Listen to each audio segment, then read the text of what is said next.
Bonjour et bienvenue dans le Cloud Screener, le podcast qui navigue parmi les nuages. Aujourd'hui, on est avec Mr. J, Jérôme. Bonjour à tous. On est avec aussi Alexandre. Salut, Bonjour Alexandre. ravi d'être là. Bonjour. Vraiment, je suis ravi de vous recevoir ici. Alors, vous le savez, le Cloud Screener, c'est un podcast qui parle des solutions de cloud, les intégrateurs, les fournisseurs, les retours d'expérience avec des clients, quand on en aura, parce que pour l'instant, on n'a pas beaucoup de clients qui sont mis à notre micro.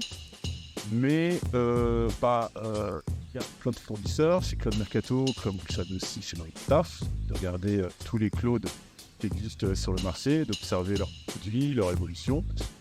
Et le marché des clouds est à l'inverse. Et quand en France, on a des Marie-Claude, des Jean-Claude, des Henri-Claude, des Claude Henri aussi. En Espagne, on peut avoir Claudio.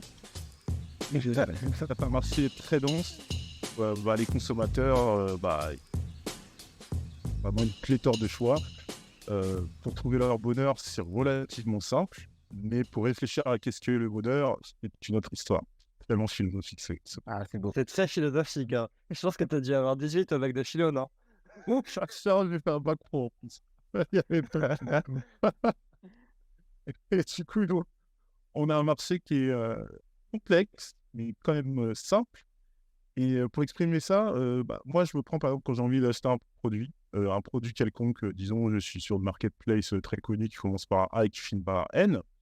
Et souvent, par exemple, je ne vais pas acheter le produit le moins cher parce que le fait qu'il soit moins cher va me faire perdre sa confiance en sa solidité et sa longévité.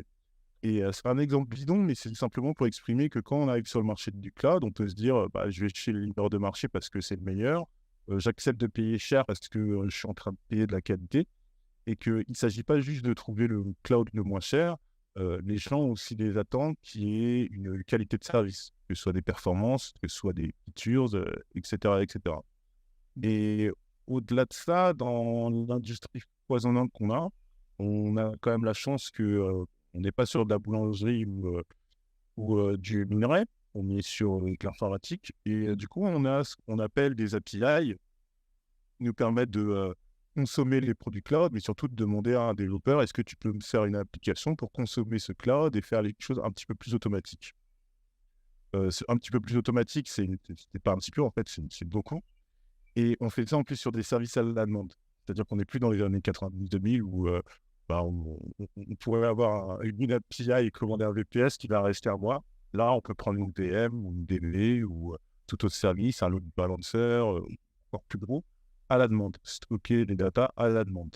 Donc, c'est très moderne et ça nous permet d'avoir des infra résilientes et optimiser beaucoup de choses, que ce soit optimisé au niveau loi, que ce soit optimisé au niveau performance ou encore au niveau. Et moi, si je devais résumer ça, les optimisations et la pratique qui va avec, je dirais que c'est du multi-cloud. C'est simplement. Et on va arrêter avec le cloud, tout ça. Et on va parler d'une entreprise qui est en plein dedans. Et donc, s'appelle Coloris. Et on a les deux invités qui sont aujourd'hui avec nous pour en parler une dernière fois de multi-cloud. Et donc, j'ai cru comprendre qu'en toquant à votre porte, je peux accéder à la révolution du multi-cloud tout en optimisant mes coûts et mes performances. Est-ce que je me trompe? Alors, oui, Anthony, écoute, c'est la vision long terme de Lori. Voilà, après, comme toute startup, on fonctionne étape par étape. Mais la vision long terme, oui, c'est de bénéficier du cloud au meilleur prix et à la meilleure performance et de rejoindre la révolution multi-cloud.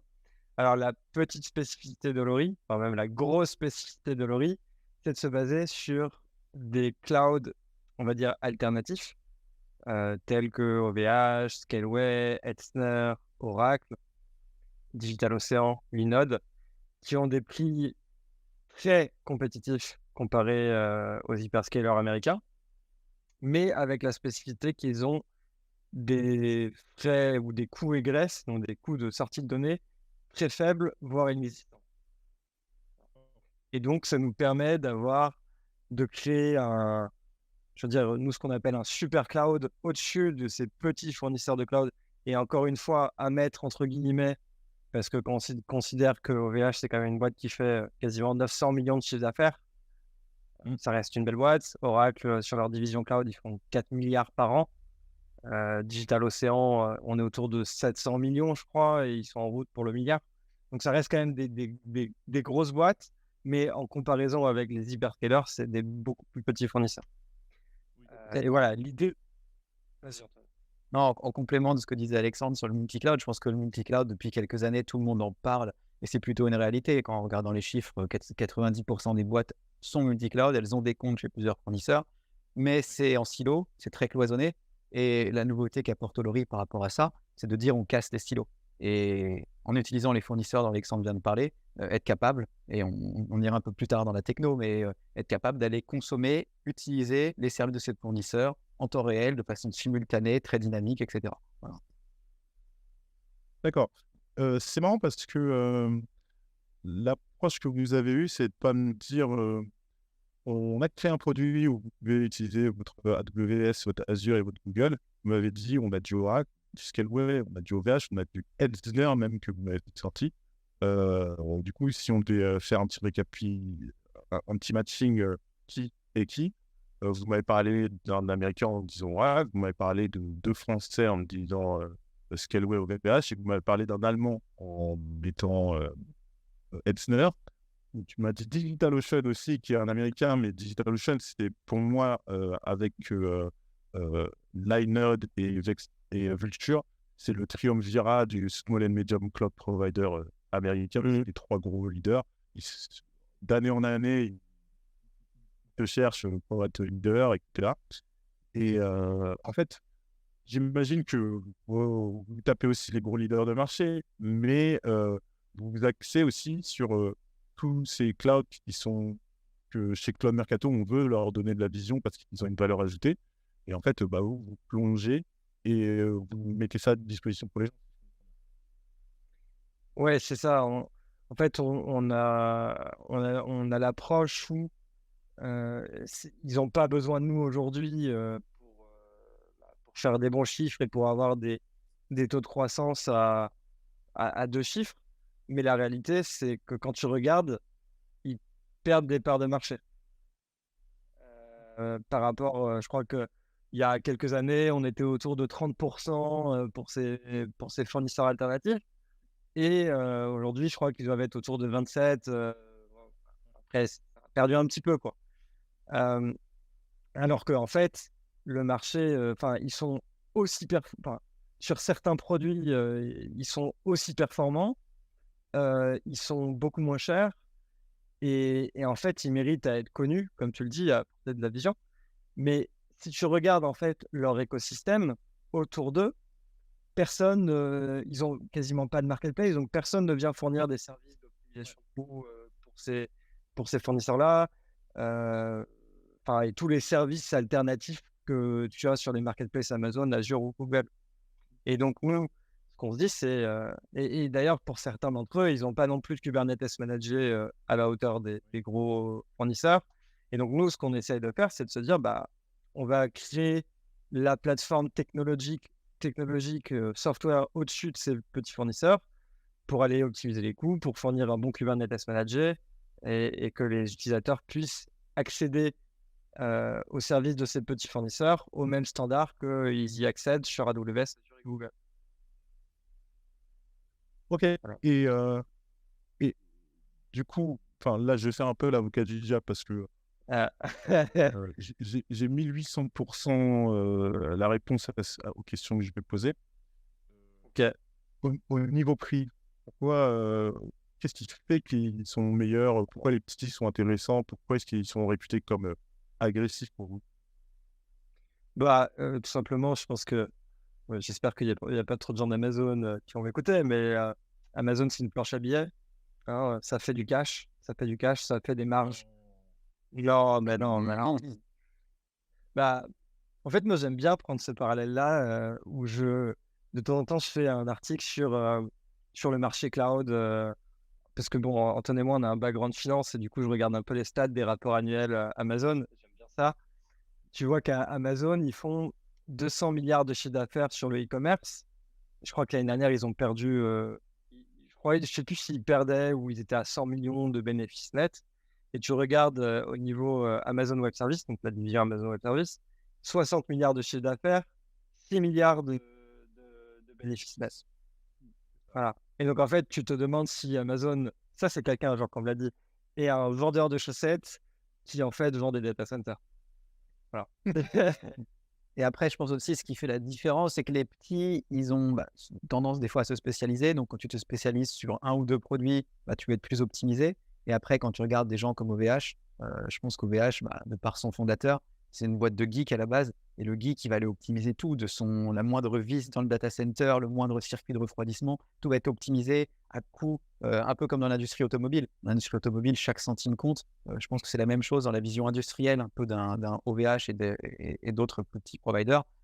Et donc, c'est moins à dépenser sans compter sur certains sujets. Et donc, les coûts sont plus bas à la fin pour le consommateur. C'est vrai qu'il y a cette industrialisation et cette spécialisation que moi aussi je vois. Beaucoup de mes clients et même prospects et même contacts travaillent chez les cloud providers et ils me demandent souvent quel est notre élément différenciant par rapport à lui ou par rapport à lui. Ça peut être un pro, ça peut être rien, ça peut être un petit cloud provider qui me demande ça pour un petit, pour un moyen. Et en fait, la question est très, très, très, très compliquée parce que souvent, on veut proposer les mêmes services qu'Amazon. Et plus le cloud va être gros, moins ça va être simple de trouver l'élément différenciateur. Quand on prend les trois gros, on a Amazon, tout le monde a cette sensation d'avoir les 300 services, plus quelque chose qui est relativement adapté aux clients. C'était vrai sur un marketplace Amazon, sur AWS, les consoles, etc. C'est pas tout à fait ça. En tout cas, c'est mon avis.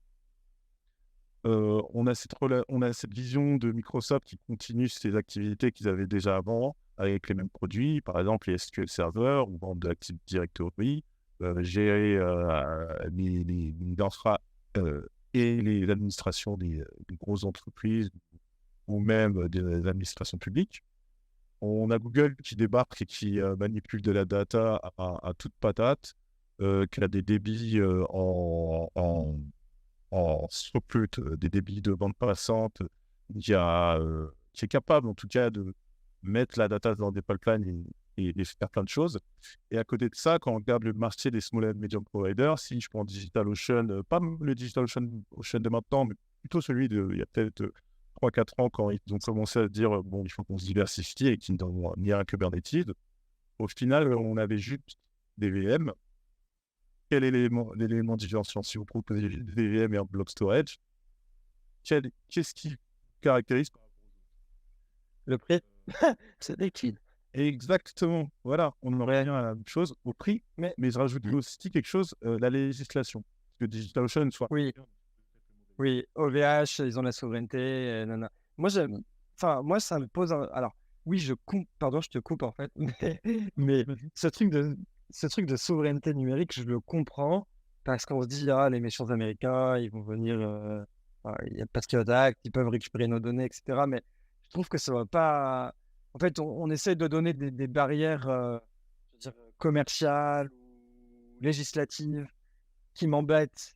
Un peu comme quand tu viens annuler les trottinettes électriques à Paris. Non, mais c'est vrai, ça m'embête en fait. Et c'est vrai que là où tu peux te dire, oui, l'élément différenciant d'AWS, ils ont du serverless, ils ont des meilleurs services sur certains services, etc. Et il est vrai. Et je pense effectivement, il y a de la concurrence déloyale dans le sens où, oui, il y a des coûts et graisses trop importants sur les gros hyperscalers. Oui, ils font des marges qui sont importantes, mais bon, ça leur regarde et voilà, ils ont un peu comme Apple, ils font un super marketing et voilà. Ils ont aussi des bons produits quand même, il faut le dire. Mais le truc de la souveraineté numérique, ça m'embête parce que je trouve que c'est un axe trop facile pour expliquer pourquoi OVH ou Scaleway n'est pas à la taille d'AWS. Ça m'embête. Et je trouve que c'est pas la bonne réponse. La réponse, ça doit être technologique et elle doit pas être législative, en fait. Et nous, c'est justement sur ça qu'on essaie de se battre, c'est d'apporter, voilà, d'essayer d'amener, de consolider le petit fournisseur en un gros fournisseur qui est capable justement d'aller concurrencer les plus gros. Bah, tu me fais une super transition parce que l'élément qui met un peu par interrogation, c'est souvent les perfs. Bon. Les perfs, Ouais. il y a les features, bien sûr, et les features, quelque part, sont écrites sur le papier. Mais Oui. quand je vais aller prendre mon serverless chez AWS, ou que je vais prendre celui de Scaleway, par exemple, Mmh.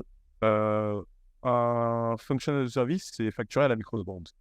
Donc, ils Oui. vont me dire, ta fonction, elle a duré 200 microsecondes, tu vas payer, je sais pas, moins $1. Pas les chiffres en tête. Si on est facturé à la microseconde, bah, j'espère que le mec qui me sert, il court vite. Ouais. Ouais. Ouais. Voilà, que je fasse ce que je me demande le plus rapidement possible. Donc du coup, même, parce que moi je fais des tests de performance et on me dit souvent oui, mais tes tests de performance ne vont pas finalement représenter la réalité, la finalité de la chose, ce qui est très vrai, c'est juste un détail de la réalité. Sauf que Oui. là, le fait de vouloir aller vite, on est en plein dedans. Et quand je prends des plus petits clouds, peut-être que vous ne connaissez pas, il y a un cloud provider qui s'appelle le Rising Cloud, qui est un petit cloud provider américain qui vient de Phoenix, dans l'Arizona. Ils sont spécialisés dans le functional service. Et en fait, eux, ce qu'ils permettent, c'est de, quand tu crées ta fonction, tu lui définis ton CPU et la RAM. Sachant que la norme aujourd'hui chez AWS, c'est quand tu crées une fonction, tu te proposes un catalogue de RAM, et en fonction de la RAM que tu auras choisi, ils te donneront un nombre de CPU. Chez Rising, tu peux dire je veux un CPU et 500 gigas de RAM, par exemple. Ou je veux 32 CPU et juste 2 gigas de RAM. Ça, tu fites exactement avec ton application. Là, je vois, en plus de ça, ils sont performants quand tu testes leur machine. Mais là, tu vois, je vois un avantage que un petit A, il a choisi une spécialisation. Ça lui va très bien, ça fonctionne très bien. Peut-être un jour, il va se faire acheter par Google et voilà, ça va finir chez Google. Mais ce genre d'éléments différenciants, toi, je pense que ça te parle plus que ce que tu viens de me dire avec la souveraineté. Parce que là, on a une réponse technologique claire. Ouais, porte un machin. De plus, et on ne met pas juste une barrière, entre guillemets, virtuelle, disant vous ne pouvez pas faire ça parce que c'est pas ça. Ouais, non, mais clairement, et souvent, je me rappelle quand on a débuté Olori, on nous disait, mais regardez Oracle, comment ils sont performants et comment ils ont un meilleur output, le ratio prix-performance Oracle par rapport à AWS. Enfin, toi, tu le sais, je t'ai vu publier des stats de jeu. Et c'est vrai que c'est là où tu te dis que quand tu vas chez AWS ou chez Azure ou chez Google, tu payes des fois trop cher par rapport à d'autres. Et c'est pas que le prix théorique, c'est aussi le prix quand tu mesures en faisant des vrais bench tests. Clairement, clairement. Pour remettre ma casquette Cloud Mercato, tout ça, j'aimerais quand même vous dire que si vous voulez un bon rapport prix-performance chez AWS par rapport à la concurrence, faut commencer à regarder les choses sur 1 an, 3 ans. Oui. Et aussi, faut commencer à voir gros en termes de volume de commandes. Et là, peut-être que vous pourrez négocier. Mais bon, négocier le gros volume plus AWS, ça faire un volume, zeta volume. En fait, c'est un peu, ouais, c'est un peu le paradoxe du cloud aussi, où on s'est dit le cloud, c'est la consommation de ressources à la demande. Hein. Et aujourd'hui, on se dit, ah ouais, mais en fait, pour pour avoir des prix corrects aujourd'hui, il faut que je réserve mon instance sur 3 ans. Donc en fait, OK, je gère plus mon data center chez moi, mais je dois quand même aller prendre une réservation sur 3 ans d'une instance. Ou au pire, j'ai la marketplace, si j'en ai plus besoin, je revends, etc. Mais en fait, c'était pas du tout ça le deal du cloud. Le deal du cloud, c'était j'arrive, je veux consommer et j'ai pas besoin de m'emmerder sur des contrats de 3 ans. Et c'est pour ça, et puis en plus, alors là, tu élimines vraiment tout ce qui est, on va dire PME, scale-up, ETI, parce qu'elles ont pas forcément la manne financière ou la visibilité pour aller provisionner sur 3 ans, donc elles vont devoir surpayer. Et donc en fait, si tu réfléchis à ça, tu te dis: «Ouais, du coup, le super cloud Olori, nous, on va parce que quand tu regardes OVH, Scaleway, c'est des prix à la demande. T'as pas de tarif pour 1 an ou pour 3 ans, ou peut-être des négociations. Si tu as un bon discount à 1 mois, mais si tu négocies pas avec un commercial, c'est des prix heure. Voilà. Donc, du coup, tu vois, l'idée du cloud Olori au-dessus de ces petits fournisseurs-là qui n'ont pas forcément des prix en plus réservés sur 1 an, sur 3 ans, bah, ça veut dire qu'il fit mieux pour les tailles intermédiaires, voire plus petites tailles d'entreprise. Et c'est pour ça, en fait, qu'il y a un intérêt que nous, on se base sur ça et pas sur AWS aussi pour aller optimiser les prix, quoi. Petit doigt qui me dit qu'il y a un deuxième aspect qui me fait une idée sur si tu es plus petit cloud. Et c'est marrant parce que tout à l'heure, tu me parlais de. Enfin, c'est moi qui avais mis le mot barrière virtuelle vis-à-vis de la loi, de la souveraineté, etc. Et là, je mettrais qu'il y a une barrière virtuelle qui rend le multi-cloud compliqué, qui est la bande passante et ses prix. Enfin, le trafic de bande passante. Juste pour donner le contexte à nos auditeurs spectateurs, chez les hyperscalers, donc les 3 gros notamment, on peut rajouter Alibaba, on peut en rajouter d'autres. Le modèle du prix de la bande passante est pas compliqué, mais il n'est pas tout simple non plus. Il fait partie souvent de ce qu'on appelle les coûts cachés. Et donc, les coûts cachés, c'est pas compliqué, ils n'ont rien de caché, il suffit de regarder leur documentation et votre facture à la fin du mois si vous voulez des surprises. En fait, ce que vous envoyez, ce qu'on envoie dans le data center d'AWS, donc disons que vous avez une VM ou toute autre chose qui est branchée à Internet, si Internet vous envoie quelque chose dans votre VM, vous n'allez pas payer.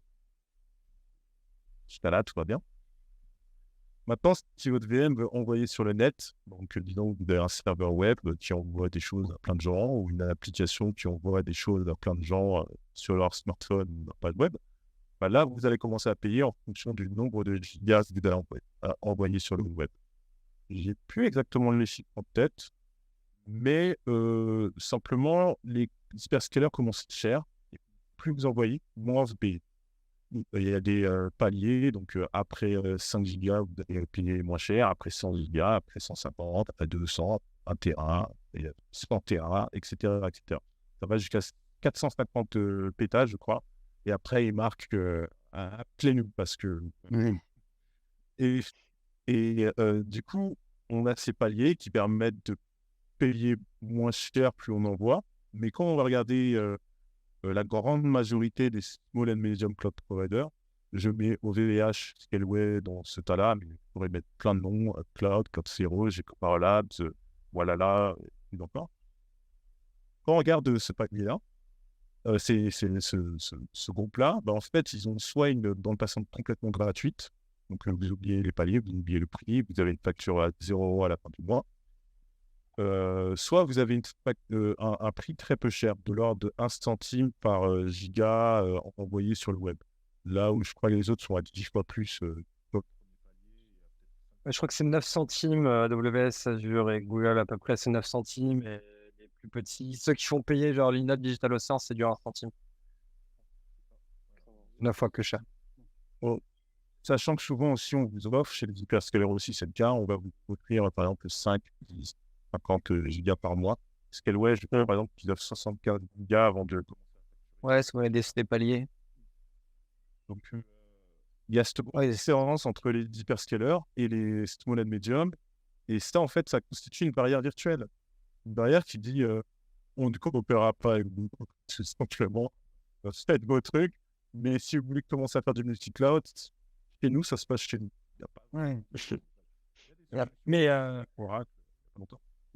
ton multi-cloud chez toi, même si c'est au sein d'AWS, tu es facturé de la même façon. Hein. C'est-à-dire que si tu transfères des données d'AWS États-Unis vers AWS Europe, ça va être du. Je sais pas, ça va être du. Mais je me demande si c'est pas du 9 centimes ou du 3 centimes, je sais plus, mais il y a un prix. Hein. Et c'est.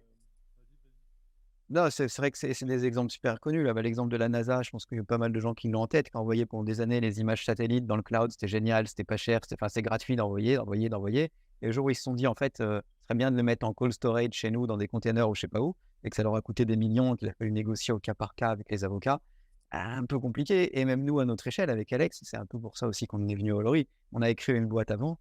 On collectait beaucoup de données industrielles qu'on envoyait dans le cloud. Pareil, c'était gratuit, c'était beau, c'était bien. Mais on n'avait pas anticipé que le jour où notre client nous dirait bah, tiens, ma donnée maintenant, ça fait 3 ans que tu me la stockes dans le cloud, j'aimerais la récupérer et la mettre chez moi. On allait avoir une belle facture qui allait nous mettre, le compte en banque un peu dans le rouge. Et ça, c'est des choses que beaucoup de gens n'anticipent pas. Et je pense que dans un monde aussi où il y a une volonté d'aller vers l'open source, d'aller vers un peu plus de gratuité, d'ouverture, avoir des gens qui mettent des choses prohibitives comme ça passe pas, ça passe de moins en moins. C'est ça. C'est ça. Moi, ce que je dis souvent, c'est entrée gratuite, sortie payante. Et Ouais. ça montre déjà un truc. Vous pouvez stocker, allez-y, envoyez. On prend tout, il n'y a pas de souci. On a un object storage, ça stocke de manière. Allez, allez. Et les jours où tu veux sortir ces datas, c'est toute une autre histoire, en fait. C'est ça. Bon, après, il y a des initiatives politiques là qui se mettent en place en disant bah, c'est un petit peu de la concurrence déloyale par rapport à certains, c'est un peu de la rétention de clients, tu bloques ton client d'aller ailleurs. Et au niveau européen, je crois que ça est en train d'essayer de bouger pour dire on interdit les frais d'égresse pour les providers qui ont des clients européens. Mais le souci, c'est que voilà, c'est un marché qui est assez ouvert. Et on pense, nous, on est convaincus avec Alex que ces coûts d'égresse, ils vont forcément baisser et qu'à terme, ils disparaîtront. Voilà. Et on espère que ce soit le plus vite possible. Bah, de manière neutre, moi, je me dis que quand AWS a un data center à Francfort, je tiens, par exemple, je sais pas, on va dire Equinix pour donner un exemple, et que Azure a un data center à Francfort et Equinix aussi, et que je sais pas qui est chez Equinix aussi. Je pense pas que le giga envoyé coûte 9 centimes pour AWS quand j'ai envie d'envoyer de AWS à Azure. Je pense pas que c'est très cher et je pense que ça ne coûte rien du tout, en fait, absolument que dalle. Donc, légitimement, je pense qu'il faut légiférer à dire quand ton paquet il fait pas 30 sauts. Ouais, moi, je pense qu'ils sont à... Ah ouais, non, mais je pense qu'ils sont à plus de 1000% de marge. Je vois pas comment c'est possible autrement. Non, non, mais... Et ça, c'est scandaleux. C'est scandaleux. En fait, là, pour le coup, bon, je suis contre la législation sur des trucs comme ça. Je t'ai expliqué tout à l'heure sur la souveraineté numérique, parce que je trouve que c'est un faux débat. Mais par contre, quand c'est aussi dégueulasse, et là, pour le coup, ça tue la compétitivité, là, ça m'embête. Voilà. Et quand tu pratiques des taux de marge comme ça, et que du coup, tu peux plus sortir ta donnée, c'est quand même compliqué. Alors, je pense que juridiquement, les entreprises pourraient faire un procès à AWS et qu'elles seraient acceptées pour aller faire du transfert en one time. Non, mais je ne suis pas juriste, hein. Mais je pense qu'avec la RGPD, elles pourraient venir sortir leurs données en one time en faisant un procès à AWS et que ça serait gratuit. J'en suis quasiment sûr. Maintenant, le faire de façon fréquente, j'y crois pas. Oui, tu peux. Enfin, dans ta manière de voir les choses, moi, ce que je vois, c'est que les entreprises peuvent se dire ah, bah, je viens de me réveiller, je viens de découvrir la RGPD, il faut que je sois en réglementation, je vais pas payer pour sortir, c'est de votre compte. Enfin, je vois un petit peu la chose comme ça. Mais comme tu dis, dire bah, maintenant, il y a la RGPD, tout est gratuit, c'est autre chose. Ouais. Mais quand même, il y a ce truc-là il y a deux marchés, quoi. Il y a ceux qui sont finalement ouverts et ceux qui ne le sont pas. Il y a une marge entre les deux. D'ailleurs, dans cette marge, je placerai par exemple Oracle. On nous a montré il y a une semaine ou deux qu'ils signent des partenariats avec d'autres clouds pour faire du multi-cloud de manière transparente et niveau interface utilisateur comme au niveau prix. Et ça, c'est intéressant. Bon, ils font un petit peu ça aussi pour parce qu'ils vendent du Oracle, tout simplement. Mais oui, il y a ces barrières virtuelles. J'avais une question pour Jérôme. Est-ce que tu as une question? Bah moi, en fait, j'ai une question toute bête et justement, ça pourrait peut-être aider les personnes qui sont pas trop dans le cloud ou qui ont un pied dedans mais sans être totalement technique ou économique. Pour éviter de paraphraser, paraphraser les inconnus, c'est quoi la différence entre un bon et un mauvais cloud? C'est une bonne question, hein. En vrai, je pense que ça dépend du cas d'utilisation. On en parlait tout à l'heure. Ils sont meilleurs pour faire du process de données. Voilà. Mais c'est quoi la différence entre un bon et un mauvais cloud? Déjà, c'est un cloud qui est assez résilient. Je pense que c'est important. L'uptime de ton fournisseur cloud, ça va être un de tes choix principaux. Mais en soi, aujourd'hui, je veux dire, à part ce facteur-là et le facteur du coup du benchmark, de la performance de l'instance réelle, si tu compares juste des VM et que tu as juste besoin d'une VM, bah, c'est une commodité, quoi. Tu vas avoir des axes différenciants qui vont être le prix, peut-être l'interface utilisateur, etc. Mais c'est devenu une commodité. Maintenant, sur les functions as a service, on en parlait tout à l'heure, là, il y a un différenciant important entre les gros cloud providers et les petits cloud providers. Et c'est vrai que pour le coup, la fonction as a service, ça remplit plus la promesse du cloud que aller chercher une instance, etc. Mais le problème de la fonction as a service, c'est quand même que quand tu vas scaler, ça. Ouais, moi je pense vraiment aussi ça dépend. Ouais, ma réponse, moi, ce serait déjà ça dépend. Et ensuite, ce serait ça dépend de quoi? Du besoin client. Si tu as besoin, ton application elle a besoin de servir des clients simultanément avec un gros volume partout dans le monde de la même façon, bah, forcément là, les très gros providers, ils ont des super offres, c'est capable de répondre, c'est bien. Après, si tu as besoin de quelque chose qui est très performant sur un produit particulier dans une zone donnée, bah voilà, ton besoin il peut être sur un petit fournisseur auquel tu n'aurais pas pensé. Donc ça dépend vraiment du besoin client. Et nous, c'est pour ça que très tôt, notre CTO nous a dit, bah, là, ce que vous voulez faire, ce qu'on veut développer, nous, sur les petits providers chez Olory, c'est cool. Mais l'idée, c'est pas de dire, bah, on va aller caser les instances dans un data center au fin fond de l'Inde parce que ce sera moins cher. Non, il y a des choses à prendre en compte. Tu as besoin de prendre en compte des contraintes. Tiens, je suis à Doctolib, j'ai besoin de données qui soient certifiées HDS sur des data centers. Voilà, tu peux mettre sur OVH en France, mais aussi de prendre en compte tes données réseau. J'ai besoin de faire du streaming vidéo. Si tu mets ça sur un data center au fin fond d'un endroit où peut-être que technologiquement, ils sont ultra bons, mais la bande passante et le tuyau, il est tout petit, bah, tu ne vas pas être capable de servir tes clients correctement. Donc, finalement, nous, la question, on l'a souvent, et donc on dit ça dépend. Et après, quand ça part sur le côté comparé d'un niveau performance pure les instances, bon, on dit aux gens, allez voir Cloud Mercato, c'est très bon pour faire ça. Voilà, mais c'est clairement, il faut comprendre le use case client. Alors justement, une petite question pour rebondir par rapport à ça, une question un peu plus imagée, comme je le fais assez régulièrement, on va dire. Si le cloud était une ville, quel serait le rôle d'Olory? Ce serait l'expert comptable, le trésorier de la ville, ce serait je ne sais quoi encore. Compliqué, hein? C'est une bonne question. C'est une bonne question. Parce que je pense qu'Olory, nous, quand on résume un peu simplement ce qu'on fait à un peu long terme, il y a deux choses. Il y a le cerveau et les muscles. Les muscles, c'est avoir la capacité technologique et technique de dire, bah tiens, comment est-ce que je coupe ma consommation de ressources que j'avais là sur un OVH à Roubaix et je la fais passer sur un Hetzner en Allemagne. Tiens, je la coupe là, je la remets sans que l'application au-dessus s'éteigne. Tu as des applications qui continuent à tourner, mais ta consommation de ressources, tu es capable en temps réel d'aller piocher dynamiquement à gauche, à droite selon tes besoins. Donc ça, c'est la capacité technique, donc les muscles. Et pour piloter tout ça, tu as le cerveau. Le cerveau, c'est être capable de comprendre les prix, comprendre ce qui drive les besoins applicatifs. Et là, tu fais des scénarios de prix en temps réel. Donc là, à ce niveau-là, au niveau d'une ville, pour faire ça, ce serait deux choses. Bah, au niveau de comment faire, ce serait un peu le service de la voirie. C'est voilà, je suis le service de la voirie, j'ai ma capacité technique, je crée ma route, je crée mon pont, je crée mon tunnel, voilà, comment je fais pour me déplacer efficacement dans la ville. Et après, au niveau de pourquoi, bah, c'est un peu le Waze. Waze, qu'est-ce qu'ils font quand ils vont dans une ville? Ils comprennent les flux, ils comprennent à quelle heure il y a un bouchon ici, ils comprennent ceci, cela. Voilà. Donc au niveau de la ville, c'est le Waze, les services de la voirie, un peu. Voilà. Je ne sais pas si Alex, tu verrais d'autres postes. L'aiguilleur du trafic. Bon, après l'aiguilleur du trafic, il y avait une autre boîte qui faisait ça, hein, qui s'appelait Sedexis à l'époque. Mais nous, c'est pas vraiment sur le trafic web. Après, il y a forcément l'aspect aussi trésorier.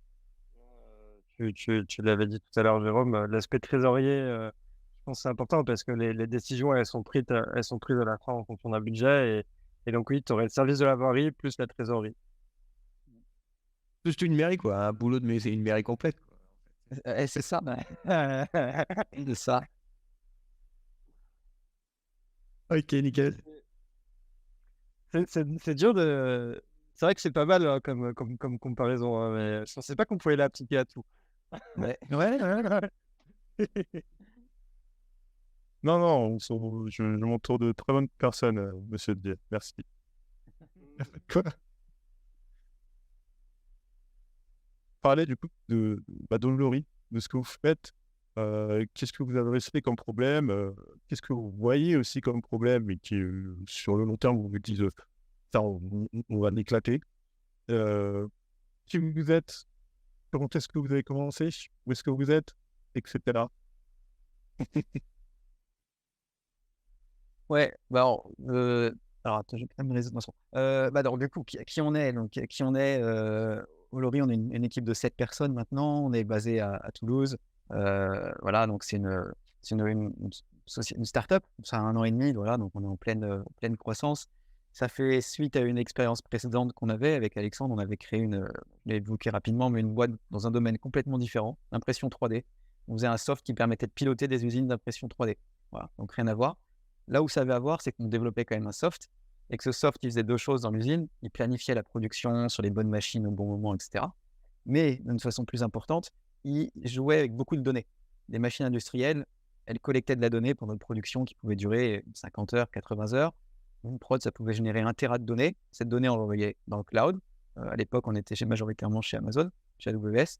Et nos data scientists, ils tournaient leurs algos, etc., pour être capables, en temps réel, pendant qu'une prod se faisait dans une machine, comprendre si tout se passait bien. Et si quelque chose se passait mal, dire « Ah bah attention, là, feu rouge, il y a quelque chose qui va planter. » Voilà. Donc là, sur les data scientists, très bien, ils ont fait des beaux algos, etc. Ils ont essayé de les mettre en pratique. Premier week-end où ils le font, 5 000 € de facture le lundi quand on arrive. On n'attendait pas du tout ça. Et là, on s'est dit « Aïe, on commence à comprendre les soucis qu'on peut avoir. Mais là, ça peut pas être ça tous les 2 jours. On arrête tout, on essaie de... » Ouais, c'est ça. C'est ça. Donc, on avait une bonne équipe de dev, mais pas de DevOps. Donc, ils faisaient de leur mieux pour optimiser les coûts, sans être capable non plus de faire des miracles. Voilà. Et après, on avait un autre frein. On touchait au multi-cloud parce qu'on travaillait avec des Airbus, des Safran, des Michelin, des belles boîtes. Mais quand tu es une petite startup face à eux, ils disent bah, moi, je fais sur IBM, donc vous allez me déployer ça sur IBM. Ah, moi, je suis sur Scaleway, vous allez me déployer ça sur Scaleway. Et à chaque fois, nos devs, qui étaient encore une fois pas DevOps, devaient se retaper la doc, devaient se retaper des développements, des déploiements, devaient, à chaque fois qu'il y avait une mise à jour à faire, c'était très cloisonné, très compliqué. Voilà. Donc, on a vécu le multi-cloud, mais de façon un peu dure. Donc, voilà, à chaque fois, il fallait se retaper beaucoup.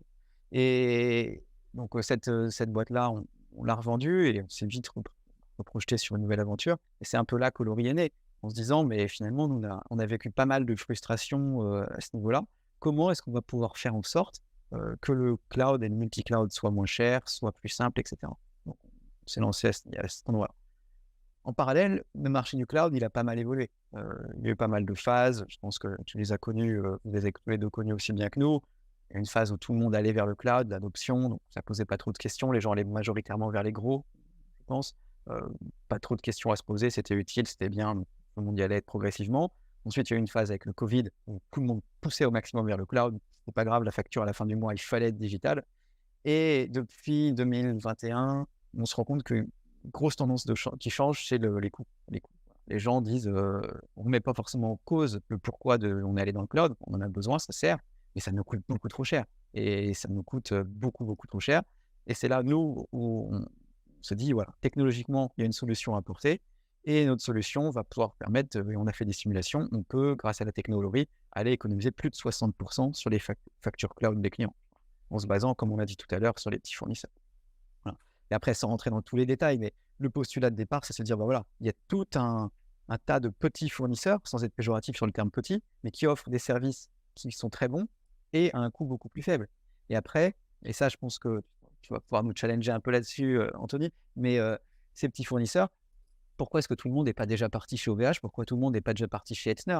Il y a pas mal de raisons qui sont liées à ça. C'est ces petits fournisseurs, ils sont certes très bons, mais souvent ils ont une couverture géographique qui est très limitée. Elle est régionale à l'échelle d'un fournisseur. Un OVH est excellent en Europe, un Hetzner est excellent en Allemagne, un Linode va être excellent aux US. Par contre, si je suis à Dubaï, mon Hetzner ne va pas pouvoir me servir. Enfin, non. Couverture géographique limitée. Un autre point, c'est le catalogue. Un Hetzner va avoir un catalogue bon, mais sur quelques produits, là où Amazon en aura 400. Voilà. Donc même si pas besoin forcément d'utiliser toute la richesse de catalogue, ça peut être un frein. Et après, pas mal de choses qui sont liées vraiment plus typiquement là au DevOps. Le DevOps, c'est son métier. Il peaufine son infra aux petites virgules près sur son Amazon, ça tourne, c'est nickel, etc. Demain, on lui dit, bah, tu vas faire ça, mais plus sur Amazon, mais sur 4 petits providers. Il va traîner des pieds en disant non, déjà, je ne suis pas formé sur ces clouds-là, j'ai pas envie de passer des heures, ça va m'embêter, etc. Et ensuite, le patron, il va dire aussi, oula, les coûts des graisses, ok, je veux bien quitter les gros, mais ça va me coûter 30 000 euros upfront, voilà, est-ce que je vais les rentabiliser?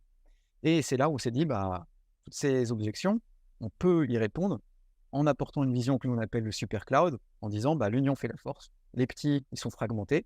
Si tu les imagines ensemble, tu as toutes les forces individuelles de chacun qui peuvent être combinées et faire un cloud au meilleur prix, à la meilleure performance, avec une super couverture. Voilà. En quelques mots, brièvement, ce qu'est Olori en fait. Donc, j'ai mon infra, typiquement, allez, on va aller chez un autre, on va dire Alibaba. Je suis chez Alibaba et un Chinois qui est chez Alibaba. Petite précise. Mais il m'a l'air chinois, mais vous ne savez pas, vous. Ça rien. Et donc, je suis chez Alioun et j'ai envie de lancer mon produit en Europe. Donc, il faut que je trouve un cloud provider en Europe. Et je comprends rien au marché européen parce que moi, je voudrais avoir Alibaba et Tencent, etc. Et j'ai pas envie d'aller chez Tencent pour une raison Y. Sachant que je crois que c'est les seuls avec Alibaba qui sont en Europe. Et du coup, je vais voir Olori et je leur dis bon, je veux vous passer, je veux pouvoir buter une infra qui ressemblait à peu près à ça chez Alibaba. J'aimerais pouvoir buter la même en Europe. Vous pouvez m'aider sur ce problème-là directement?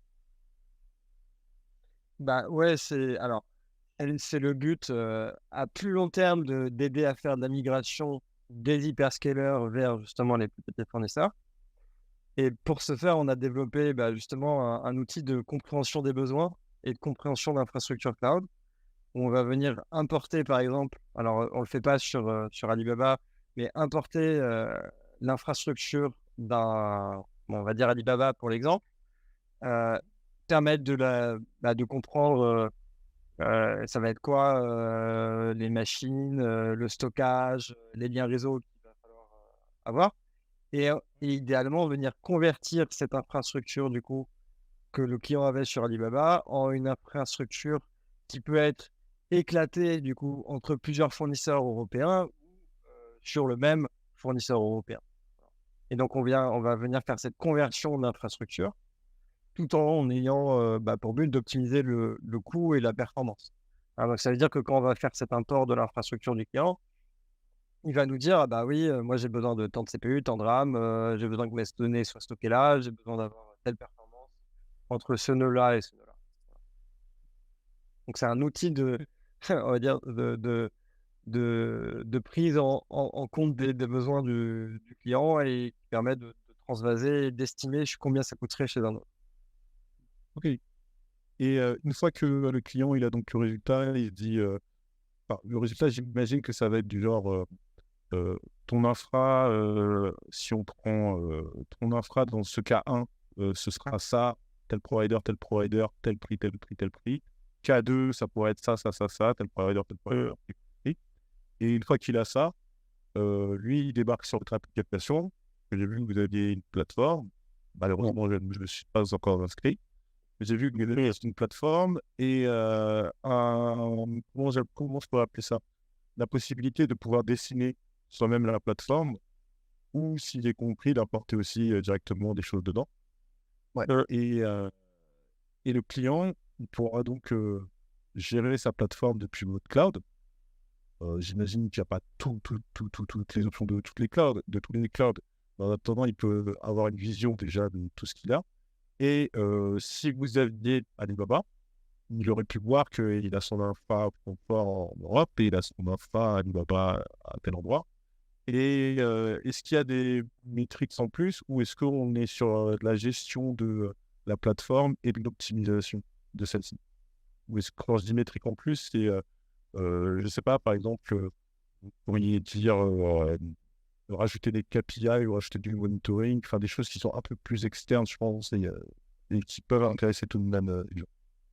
Ouais, alors bon, tu l'as compris, je pense qu'on a quand même une grosse vision, donc il a fallu un peu scinder les briques techno Ouais, avant d'arriver voilà, avec voilà, il a fallu scinder. Donc aujourd'hui, l'outil de diagramme d'import, il répond à un premier besoin qui est estimer son coût d'infra et faire de l'asset inventory, c'est-à-dire découvrir ses ressources et faire de la documentation. On est en train d'étendre cet outil d'infra et ça, je ne sais plus si on en a parlé, mais avec une intégration CI/CD, c'est-à-dire que dans le compte GitHub, on va venir, à chaque fois qu'il y a une nouvelle pull request, poster une miniature du diagramme d'infrastructure. Donc, ça va être en Terraform en input. Et nous, on va le générer au client directement son infrastructure, un peu la façon dont InfraCost le fait pour les coûts. Mais nous, on va le faire justement pour l'infrastructure. Et cet outil d'infrastructure, en fait, il nous est très utile pour la suite, pour la création des scénarios et la prise en compte des besoins du client. Et maintenant, on est en train d'évoluer. Donc ça, c'est un outil qui sortira en septembre. On est en train de sortir le premier outil d'optimisation de coûts pour OVH. Donc cet outil, il va faire 3 trucs. Le premier, ça va être l'import de l'infrastructure OVH. Donc ça te permet de faire du asset inventory pour OVH. Il va faire du monitoring sur OVH et il va faire des recommandations. Il va faire aussi l'import du billing. Et à partir de toutes ces informations-là, il va permettre de faire des recommandations pour dire OK, cette machine-là, elle est sous-utilisée, cette machine-là, vous pourriez choisir celle-ci, elle serait meilleure. Et en fait, avoir un outil d'optimisation des coûts pour OVH qui n'existe pas actuellement sur le marché. Et ça de façon verticale. Et on va le faire encore plus tard. L'idée, c'est de le faire et de reproduire ça sur d'autres petits fournisseurs de cloud, encore entre guillemets, certainement Oracle, Digital Ocean. Et à partir de là, on commencera à bien comprendre comment tourne, en fait, de faire run des benches aussi sur les meilleures instances OVH, Oracle, Digital Ocean, savoir comment elles tournent et optimiser l'infrastructure des clients qui sont déjà existants à OVH, à Oracle et à Digital Ocean. Mais le but du lendemain, c'est de se dire, en fait, on joue la plus grosse part du gâteau, elle est aller chercher chez les challengers, chez les hyperscalers, pardon, et donc d'aller ramener les clients d'Alibaba, d'AWS, d'Azure vers notre super cloud.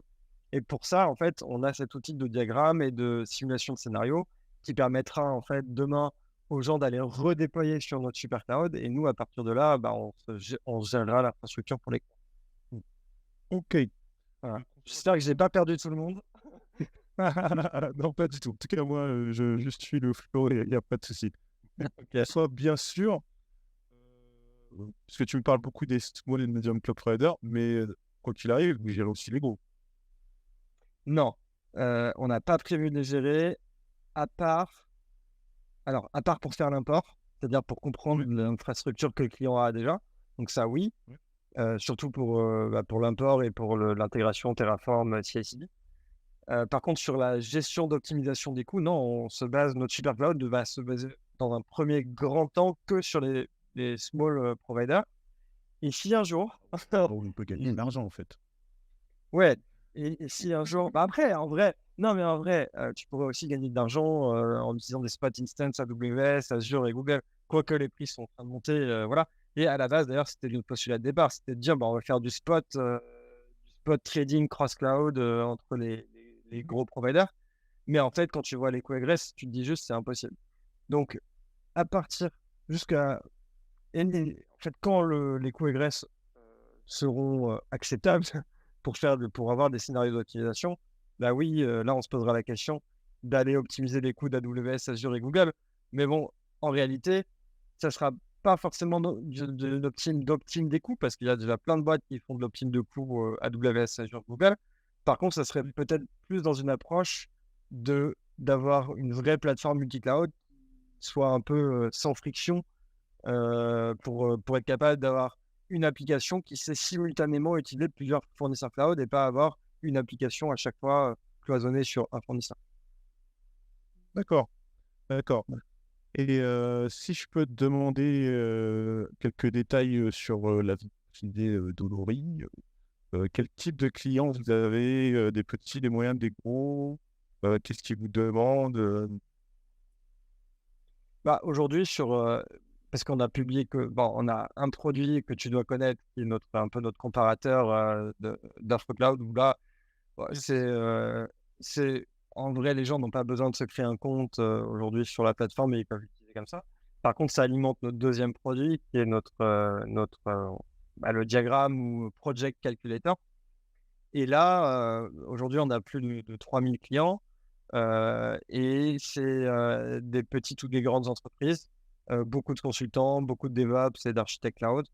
Il n'y a pas encore de segmentation, aujourd'hui, dans qui va payer ou qui va utiliser, ce produit-là. Voilà. Après, on sait que dans notre futur produit, dans le super cloud qu'on veut construire, on sera plus, là pour aider des medium, scale-up, et small entreprises. OK, d'accord. Et Jérôme, est-ce que tu as une question par hasard? Par hasard, peut-être que j'ai une autre question. Et encore une autre question qui ne va pas vous mettre en difficulté, mais une question encore imagine. Justement, par rapport au futur et à l'avenir du cloud, tout ce qu'on parle, on a vu l'évolution justement avant le Covid, pendant le Covid, après le Covid. On voit beaucoup justement l'intervention. Je ne sais plus comment ça s'appelle, on en parlait avec Anthony, là, le mec de Ruby on Rails, qui a dit ouais, le cloud, on arrête tout. Ah oui. Partez, les gars, partez. Heinemeyer, là, David, ouais. Ouais, David, Voilà. mais il a un nom, danois, ouais. Voilà. Et donc, je me disais, si vous pouviez inviter 3 personnes, mortes ou fictives, décédées, on va dire, mais n'importe, ou fictives, pour discuter de l'avenir du cloud, qui choisiriez-vous? En français? Des Français? Ah non, non, non, non, c'est moi, ma phrase qui était à moitié approximative, on va dire. Ah, Mais ça peut être n'importe qui, ça peut être Donald. Bah, en vrai, je pense qu'avec Antoine, ce qui nous ferait kiffer, c'est, Octave Klaba parce que, bon, petite anecdote, il ressemble beaucoup à notre CTO, physiquement et intellectuellement parlant. Heu, Xavier Niel. OK. Xavier Niel, alors, Xavier Niel pour une raison, bon, OK, parce que Scaleway, ça appartient, au groupe Iliad, mais pour une raison qui est que on trouve que ce qu'il a fait avec Free à l'époque, c'est-à-dire casser les prix du marché des télécoms, c'est un peu qu'il essaye de répéter avec Scaleway, mais là où il y a sur Scaleway encore plus besoin d'une réponse aussi technologique parce il n'est pas sur un marché qui est franco-français. Et c'est là où potentiellement il peut y avoir une discussion intéressante. Et après, le troisième, je te laisse choisir, Antoine. Ah, c'est vrai que le choix est dur. J'aurais dit exactement les 2 mêmes premiers, donc c'est bien, on est alignés. Et après, le troisième, ce serait soit quelqu'un vraiment du domaine du cloud. On pourrait imaginer un Jeff Bezos face aux 2 Français un peu prédateurs, mais je pense que ce serait trop cliché. Mais non, ce serait plutôt, je pense, je verrais bien les patrons de boîtes tech américaines un peu, voilà, qui seraient des gros utilisateurs ou gros clients cloud et qui pourraient challenger un peu tout ça. Et qui est de qui? Ouais, ça pourrait être intéressant, si j'y pense, mais je crois que Uber, ils sont partis sur Oracle en partie. Ça pourrait être intéressant d'inviter le CTO d'Uber qui a fait ce choix-là de partir sur Oracle. Why not? Ouais, ouais. OK. Pareillement pour Zoom, d'ailleurs, qui sont partis chez Oracle. Enfin, moi, quand je regarde Zoom et que j'imagine un peu la bande passante qu'on a créée pendant le Covid, même chez Oracle, sans trop de signature, le papier, le contrat, il passe direct tout en haut. Il y a une Ah ouais, c'est sûr. lecture avec l'estimation, ils seront passés sur Oracle tout de suite, je pense. Ah ouais, ça, c'est sûr. C'est sûr. Question. C'est sûr. Hormis, tu m'avais parlé tout à l'heure de Super Cloud et en fait, moi, je m'étais dit que la barrière qui était là devant vous pour ces très gros cloud providers, c'est la barrière entre guillemets fictive dont vous parlez tout à l'heure, qui était celle de le trafic, ça coûte cher, les gars, en fait. C'est pas la peine. Et bah, autant il y a 10 ans, les Américains, comme je dis souvent, ils se foutaient de notre gueule sur le multi-cloud. Et à tort ou à raison, hein, comme quoi ça ne peut pas marcher. Autant aujourd'hui, je trouve que ça ne peut pas marcher parce qu'ils veulent pas que ça marche, en fait. Euh, les coûts en de bande passante, c'est l'élément ultime pour moi. Comme je disais tout à l'heure, pour passer d'un DC DigitalOcean, un DC Vultr, un DC AWS, un DC Google, c'est 5 choses s'ils sont dans la même région. En tout cas, ça ne coûte rien du tout. Donc, je pense que vous faites bien, vous disiez bien d'aller voir toute la panoplie de small and medium cloud providers parce que ils ont tous un truc différent à proposer. Ils constituent une constellation de cloud qui est très intéressante. Et même si les gros sont difficilement intégrables dans tout ça, non pas techniquement, mais encore une fois, juste financièrement, il y a tout un marché qui est à côté d'eux, qui a une croissance là de chiffres aussi, et qui est intéressant à être exploité, et c'est ce que vous faites. Et j'espère que vous allez le faire très longtemps et que je pourrais vous réinviter pour parler du produit 3 et 4. Et vous aussi, vous allez commencer à dire Claude. Ah, combien on va s'y mettre, Claude. Au départ, alors, je parle pas trop mal anglais, mais alors le mot cloud, au départ, je devais le dire cloud, et tout le monde se moquait de moi, et je me suis dit, ok, bon, je vais devoir utiliser un meilleur accent, et du coup, maintenant, je dis bien cloud, et maintenant, pour aller repasser à Claude, je pense pas. Ouais, mais c'est vrai que je pense qu'il y a, voilà, il y a un marché sur les petits fournisseurs, et ils font en moyenne, ils font 30% du marché, à quelques pourcentages près. Ça reste intéressant.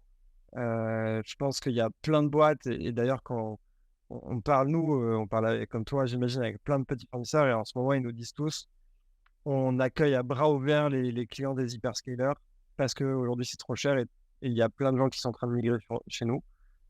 Et je pense que c'est une vraie tendance de marché. Comme ça a été la tendance de marché à un moment sur un autre secteur qui était les télécoms, mais encore une fois que je trouve qui ressemble beaucoup au marché du cloud. Sur les télécoms, si on se rappelle, moi j'ai mon premier iPhone en 2009-2010, et un forfait téléphonique, il fallait prendre un engagement de 2 ans, un peu comme aujourd'hui un engagement de 3 ans pour prendre une VM chez AWS. Et le forfait, il était à 50 € par mois ou plus. Et aujourd'hui, tu arrives, tu peux changer d'opérateur avec une carte eSIM, passer de Soch à je sais pas, Free ou Red, ouais. n'importe qui, et sans engagement, et à des tarifs à 15 € par mois. Et je suis sûr pour autant qu'ils font toujours autant d'argent. Enfin, peut-être moins, parce qu'avant c'était un peu scandaleux, mais ils font toujours de l'argent, et c'est toujours des boîtes très profitables. T'as plus tes points carrière rouge chez SFR aussi, c'est ça? Mon Dieu. Plus les appels gratuits entre 17h et 19h.